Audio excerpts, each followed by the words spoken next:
ஸ்ரீ குணரத்ன கோஷத்தில் 8வது ஸ்லோகம்.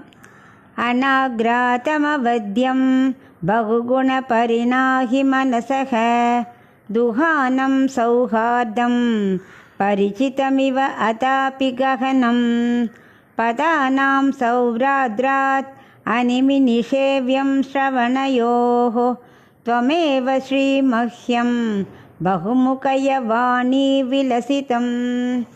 இப்போ இதுக்குள்ள அர்த்தத்தை பார்க்கலாம்.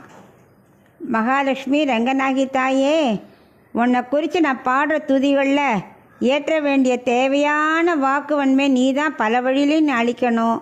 அப்படி நீ அளித்த வரம் மூலமாக தான் உன்னை துதிக்கும்படி இருக்கணும். அதில் எந்த குற்றமும் வரக்கூடாது, அந்த வாசனையே இருக்கக்கூடாது. பல வகையான இலக்கண குணங்கள் நன்னா இருந்திருக்கணும். அதாவது நடை பொருள் எல்லாம் கிளியராக காணப்படணும். அதை கேட்குற அடியார்கள் மனசில் மகிழ்ச்சி உண்டாகணும்.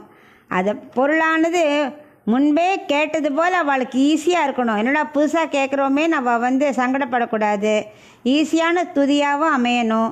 இனிமையான சொற்கள் கோர்வையாக இணைஞ்சு அந்த துதி கேட்பரோட காதில் நல்ல இனிமையாக தேன் போல் பாயணும். அவள் காதை மூடிக்கும்படியாக இருக்கக்கூடாதுன்னு அப்படி ரங்கநாயகி தாயாரை வேண்டிக்கிறார் பராசர பட்டர்.